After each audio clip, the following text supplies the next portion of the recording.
Assalamualaikum warahmatullahi wabarakatuh, teman-teman semua. Pada kesempatan kali ini kita akan mengulas apa sih IKU yang lagi ramai saat ini. Jadi di sini kita akan membandingkan dua IKU dikti.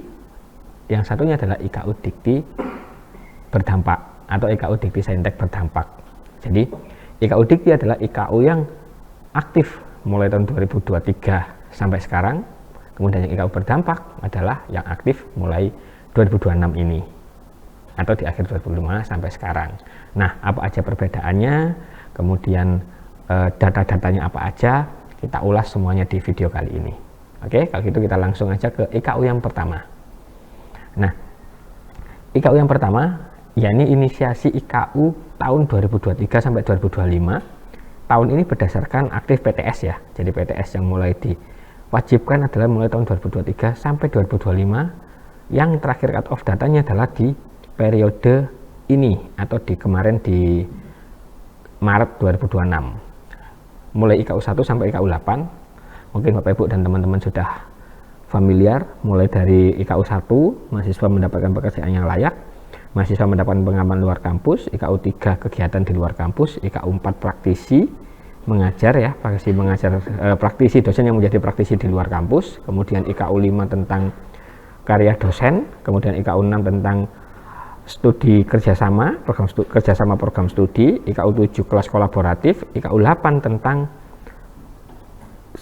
akreditasi internasional. Jadi 8 IKU ini yang secara otomatis diambil dari beberapa sistem dikti yang Bapak Ibu atau universitas lain, beberapa univ itu mengakses via dashboard IKU. Jadi ini adalah contoh IKU dikti tahun 2023 sampai 2025. Terakhir kita diminta data untuk pengumpulan tahun 2025. Nah, apakah ke depan IKU ini akan terus digunakan atau tidak? Nanti kita lihat untuk di edaran dari kementerian selanjutnya. Kemudian ada lagi tentang yang namanya IKU dikti saintek berdampak, yaitu tentang 12 IKU ya, terdiri dari 7 IKU pilihan plus itu IKU wajib plus 2 IKU pilihan. Saya ulangi, 7 IKU wajib plus 2 IKU pilihan. Nah, yang hari ini kita breakdown adalah tentang IKU dikti saintek berdampak, karena IKU ini baru diwajibkan kepada kami, kebetulan di Untak Surabaya masuk ke penandatanganan arah kinerja di tahun 2025 akhir untuk diterapkan di tahun 2026 ini. Jadi kita sudah menandatangani 6 IKU waktu itu, 6 IKU wajib plus 2 pilihan, totalnya 8 plus 1 tentang partisipatif. Nah, di sini akan kita ulas semua mulai dari IKU 1 sampai 12 termasuk IKU partisipatif. Nah, di periode kedua ini, penandatangan kedua, ada nih IKU yang ke-12 tentang perencanaan strategis dosen, lebih ke kesejahteraan dosen. Nah, kita akan ulas satu persatu tentang apa sih IKU dikti saintek berdampak, atau lebih mudahnya kita menyebutnya adalah arah kinerja.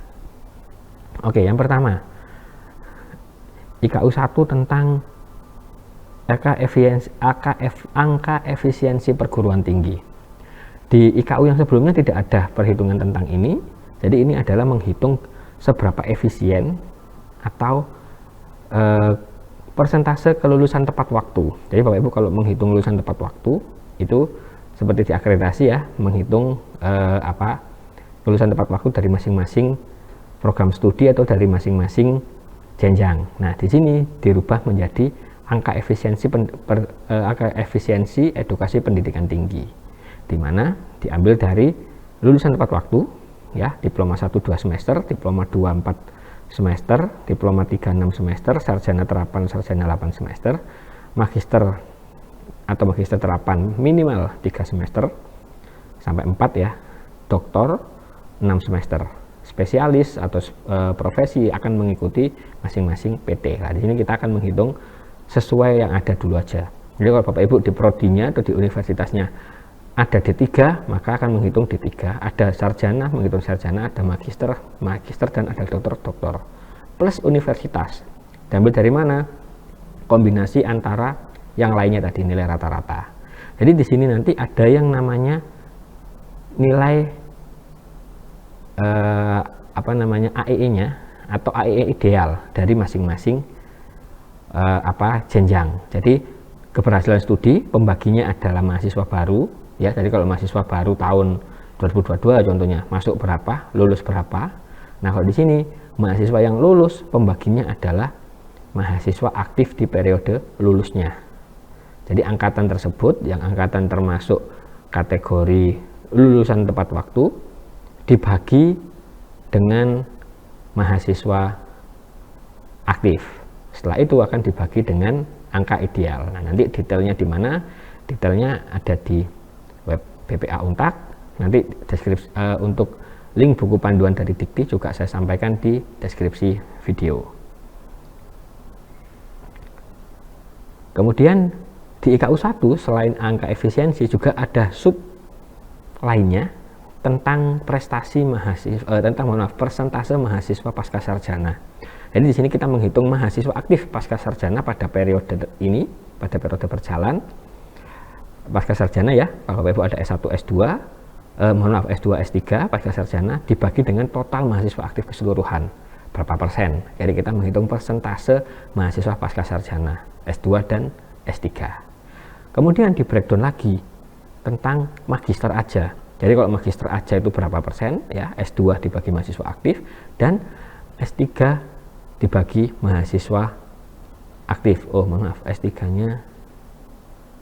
S3-nya kelewat ya. Jadi ada mahasiswa doktor, nanti magister dan mahasiswa doktor, ada dua-duanya kita hitung plus mahasiswa dua-duanya pasca sarjana S1 dan S2 dan S3. Ini yang magister tadi, yang doktor yang kelewat ya, tetap ada nanti doktornya juga dengan perhitungan yang sama dengan magister. Selain itu juga akan menghitung mahasiswa internasional. Mahasiswa yang masuk sebagai mahasiswa internasional bisa mahasiswa aktif, bisa mahasiswa non-degree. Ya, yang non-degree juga masuk. Joint course, research internship, summer school, short program dan lain-lain. Itu bisa masuk yang non-degree mobility. Jadi bisa dikasih NIM sendiri dari prodi untuk dari universitas ya, untuk memberikan keterangan bahwa ada mahasiswa internasional masuk tapi bukan yang degree penuh, tapi yang non degree-nya. Seperti itu. Tadi kita hitung periode itu yang masuk berapa, yang aktif berapa, yang berkegiatan di sini berapa, dibagi mahasiswa aktif.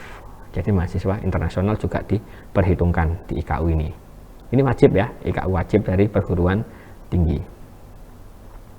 Kemudian yang IKU 2 juga termasuk kategori IKU wajib, yaitu menghitung tentang persentase lulusan yang sudah bekerja atau berwirausaha atau lanjut studi dalam waktu 1 tahun. Sama dengan yang kemarin, di IKU kemarin juga sudah ada. Nah, di IKU kali ini juga masih diperhitungkan tentang kebutuhan tersebut. Termasuk masa tunggunya, ya ada bobot-bobotnya, masa tunggu kurang dari 6 bulan, gajinya lebih dari 1,2 UMP, bobotnya 1. Kalau masa tunggunya kurang dari 1 tahun, 0,8. Kalau kemudian kurang dari 1 tahun juga, tapi gajinya di bawah UMP, bobotnya 0,6. Jadi kita akan melakukan pembobotan seperti biasa. Kalau wirausaha pun juga ada bobotnya. Co-founder itu 1,2 dan lain-lain ya, ada di slide sebelah kanan. Jadi semuanya sekarang sudah dibobotkin sesuai kriteria yang sudah ditetapkan oleh kementerian.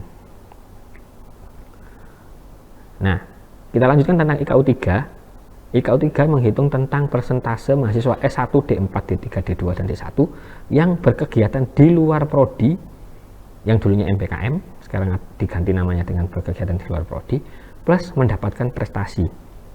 Ya, jadi kalau yang di IKU sebelumnya itu dibagi sendiri, punya prestasi sendiri, kemudian MPKM sendiri. Nah, kalau di sini nanti akan digabung. Oke.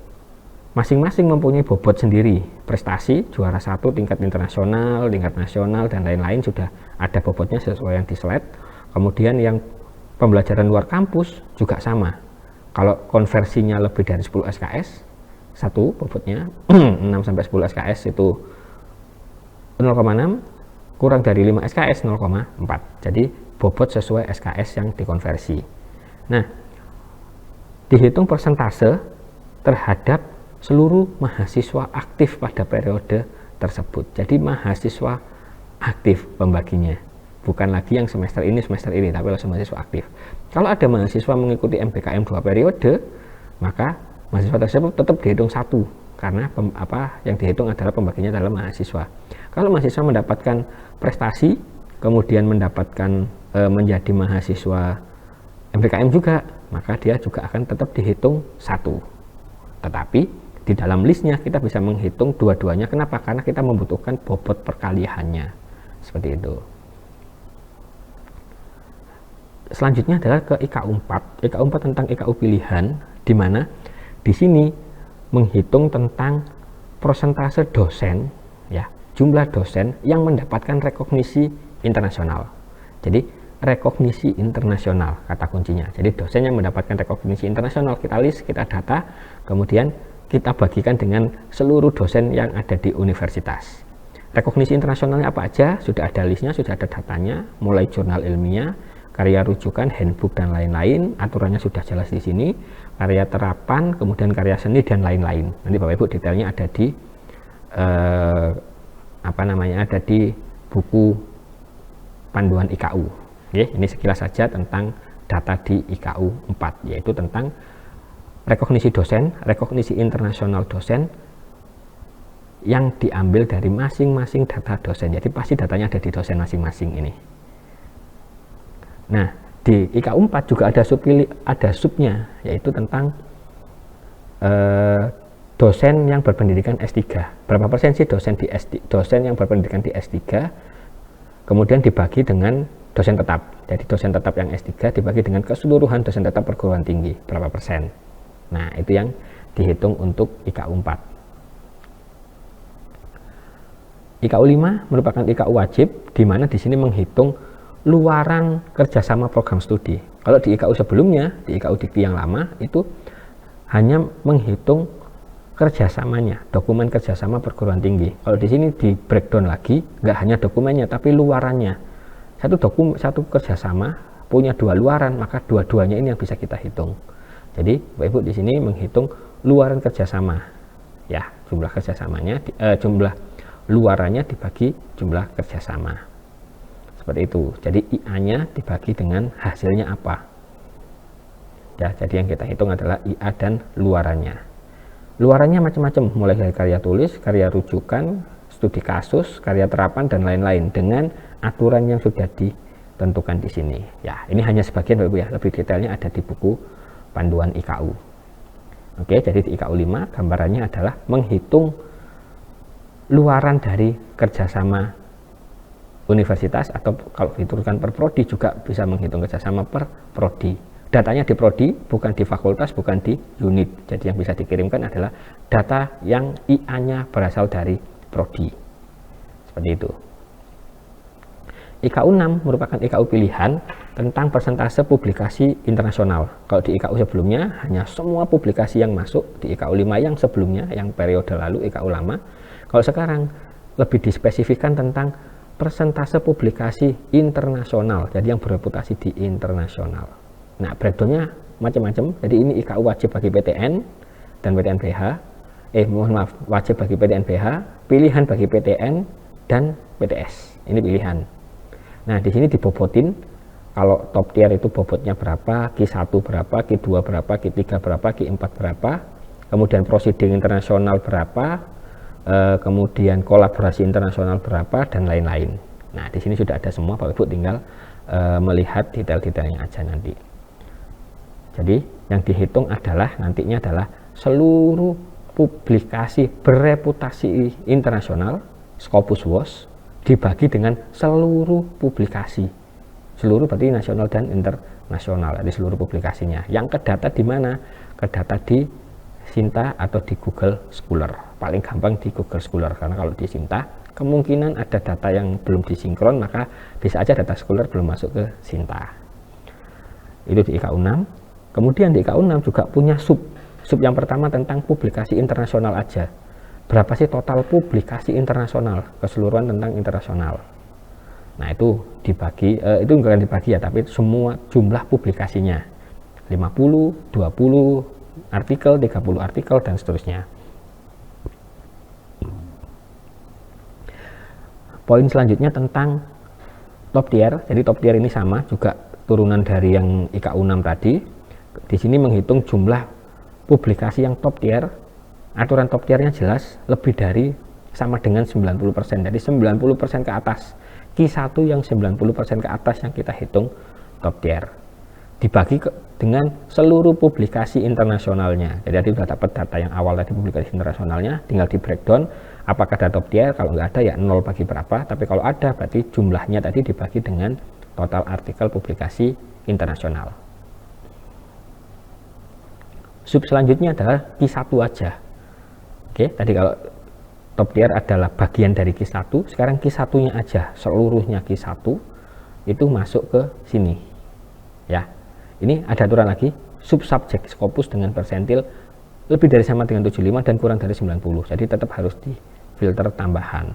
Seperti itu. Pembaginya adalah total publikasi internasional. Selanjutnya adalah kolaborasi internasional. Jadi publikasi yang berkolaborasi dengan mitra atau dengan penulis internasional juga kita hitung. Dibagi dengan semua publikasi yang berjalan.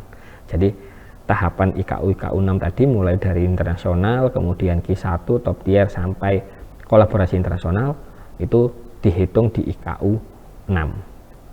Jadi penekanannya adalah di internasionalisasi atau di publikasi internasional. IKU 7 itu tentang SDGs ya. Jadi ini yang belum masuk juga, ini wajib untuk semuanya. Jadi di sini menghitung kegiatan yang ada di universitas, di prodi maupun di unit-unit, tapi harus masuk ke beberapa SDGs yang sudah ditentukan. Ada 3 SDGs wajib, SDGs 1 kemiskinan, kemudian SDGs 2 tentang pendidikan berkualitas, SDGs 7 tentang kemitraan. Contoh-contohnya juga sudah ada di situ. Selain itu kita wajib memilih SDGs yang lain, mulai dari SDGs 1 sampai 17 yang sudah ada, dikurangi 3 ini kita pilih mana yang mau kita tentukan menjadi SDGs pilihan PT. Seperti itu. Jadi ke depan kalau Bapak Ibu membuat kegiatan atau apapun itu, referensinya harus ada dari 5 SDGs yang sudah ditentukan oleh universitas. Nah, kemudian di sini ada subnya lagi yang wajib, yaitu tentang peringkat QS World University. Jadi QS World University, guru sudah masuk ya, menghitung academic reputation-nya berapa, employer reputation-nya berapa, sampai employment outcome-nya berapa. Itu kita hitung semua untuk masuk ke poin IKU 7, QS score-nya berapa. Nah, buat bisa ke depan itu gimana sih kalau menambah QS score dan lain-lain. Nah, ini akan masuk ke perhitungan di IKU berdampak. Kemudian sub yang kedua adalah THE. THE Impact Ranking juga masuk perhitungan. Jadi ada 2 perankingan internasional yang masuk di sini. Yang pertama tadi yang QS World, yang kedua tentang THE. Jadi dua-duanya akan masuk ke perhitungan IKU 7 dan merupakan IKU wajib. Selanjutnya IKU 8, IKU pilihan ya. Di sini persentase SDM perguruan tinggi yang terlibat dalam penyusunan kebijakan nasional, daerah atau industri. Jadi kebijakannya apa aja sudah ada di sini detail-detailnya. Pembaginya apa? SDM. Jadi jumlah SDM. Kalau SDM-nya satu dosen gitu sudah pernah punya 2 atau 3 keterlibatan, maka tetap dihitung 1. Jadi pembaginya adalah jumlah semua SDM di PT. Kemudian IKU 9, IKU wajib yang kemarin belum ada sekarang harus masuk, yaitu tentang persentase pendapatan non-UKT. Jadi pendapatan non-UKT PTS sekarang semuanya harus dihitung dan dibagi menjadi dengan keseluruhan pendapatan 1 tahun PT atau dalam 1 periode ya, 1 periode PT. Jadi di sini Bapak Ibu tinggal memasukkan data-data, melis lagi pada data pendapatan non-UKT. Ya, jadi pendapatan ini nanti jadi pembagi dengan keseluruhan. Jadi termasuk pendapatan UKT plus dan pendapatan UKT, dua-duanya untuk pembaginya. Jadi pendapatan keseluruhan, yang atasnya adalah pendapatan UKT aja. Berapa persen pendapatan di dalam satu universitas. Di 9 juga ada subnya, yaitu tentang pendapatan tahunan atau aset perguruan tinggi. Nah, harga aset perguruan tinggi gimana, resiko-resikonya. Nah, ini yang lebih paham tentang di keuangan dan aset ya, itu akan kita masukkan, akan dihitung untuk kebutuhan IKU 9. Kemudian sub yang selanjutnya adalah tentang ini, DIPA atau APBN terhadap perguruan tinggi. Nah, ini kalau kita ada bisa dimasukkan. Detail-detailnya apa aja sudah ada di panduan juga sudah ada di buku IKU. Kemudian lagi juga tentang pendapatan dari industri. Nah, ini lebih detail, nanti pendapatan dari industri dibagi keseluruhan pendapatan PT. Jadi pendapatan PT memang sudah di breakdown, jadi kalau perlu lebih detail lagi bisa di breakdown berdasarkan data yang ada di instrumen IKU. Yang selanjutnya adalah tentang dana abadi PT. Di IKU 9 ada tambahan menghitung dana abadi PT dibagi dengan keseluruhan aset perguruan tinggi. Nah, datanya apa aja, detailnya apa aja juga sudah ada di ketentuan. Poin selanjutnya adalah alokasi dana masyarakat untuk riset, kompetensi dosen, dan laboratorium. Dari total aset tadi, ada nggak yang dialokasikan untuk dana masyarakat, riset, dosen, dan laboratorium. Jadi ini juga harus dihitungkan. Nah, selanjutnya adalah IKU 10, merupakan IKU pilihan juga.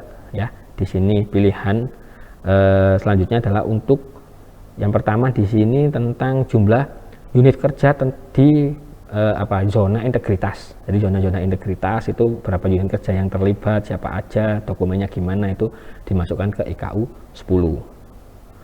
Kemudian IKU 11 tentang hasil audit. Nah, ini juga ada tentang termasuk dalam kategori pilihan ya, tentang opini WTP perguruan tinggi sudah dapat ya, nanti tinggal bisa di list di sini kalau pengen memasukkan sebagai IKU pilihan di IKU 11. Kemudian 1.2-nya adalah tentang rata-rata sakit ya, sakit tentang accountability kinerja pemerintah. Jadi di sini juga harus dimasukkan kalau dengan kategori sakit. Nah, ini harusnya untuk PTN ya, kalau PTS tidak ada kebutuhan untuk sini, tapi yang sebelumnya itu PTS juga bisa memilih di situ. Nah, ini juga IKU pilihan tentang pelanggaran integritas. Jadi berapa persen sih nanti targetnya pelanggaran integritas?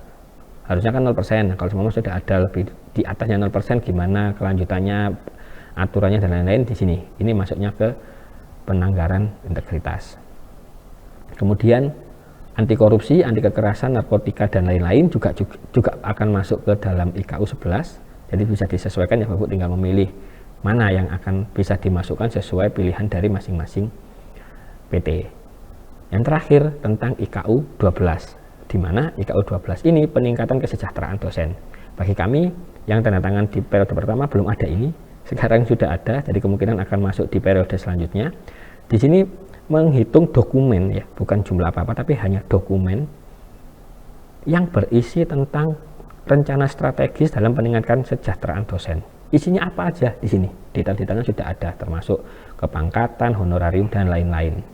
Restranya gimana, targetnya gimana, di sini sudah ada semua. Jadi ini merupakan salah satu kewajiban yang harus dikirimkan PTN PTS dalam proses pemenuhan IKU 12. Nah, semua IKU tadi tersiram dalam terangkum ya dalam kontrak kinerja perguruan tinggi, baik PT, PTN, baik PTS maupun PTN, semuanya juga sudah ada di kolomnya. Jadi nanti pertama berikut template-nya ya yang digunakan untuk kebutuhan atau untuk pengisian target kinerja tadi, mulai baseline-nya, tahun yang diharapkan ke depan seperti apa, dan capaiannya berapa. Setelah mengisikan ini, langkah selanjutnya kalau kemarin ada tanda tangan kontrak dengan Kementerian dan LLDikti kalau sebagai PTS. Kalau nanti sudah tanda tangan kontrak, maka data ini akan masuk ke dalam sistem IKU. Nah, baru dari sistem IKU nanti ada kelanjutan untuk proses verifikasi dan pengiriman data serta progres setiap periodenya. Jadi nanti pelaporannya akan dibagi dalam 1 tahun menjadi 4 periode. Periode 1 per triwulan ya, 1 sampai 3 bulan, kemudian bulan selanjutnya periode 2, 3 dan 4. Seperti itu. Jadi kurang lebih seperti itu Bapak Ibu untuk penjelasan tentang apa sih IKU Dikti Saintek berdampak. Apa sih bedanya dengan IKU yang versi lama yang tahun 2023 dan 2025. Jadi IKU ini akan langsung diwajibkan untuk semua PTS ya, mulai per periode April ini, dan nanti akan ada kelanjutan tentang tanda tangan kontrak di periode kedua untuk PTS yang belum mengisikan arah kinerja ini atau tentang IKU Dikti Saintek berdampak. Jadi kurang lebih seperti itu dari saya tentang penjelasan apa sih IKU Dikti berdampak. Semoga video ini bisa bermanfaat. Kalau ada kesalahan atau apa, saya mohon maaf, karena kurang lebih seperti itu yang saya dapat dan saya pahami tentang detail dari apa sih IKU Dikti Saintek berdampak. Ke depan saya akan membuatkan beberapa model perhitungan, contoh perhitungan yang kami gunakan dalam menentukan atau memilih atau menghitung formula-formula yang ada di dalam IKU Dikti Saintek berdampak. Sekian dari saya akhiri. Assalamualaikum warahmatullahi wabarakatuh.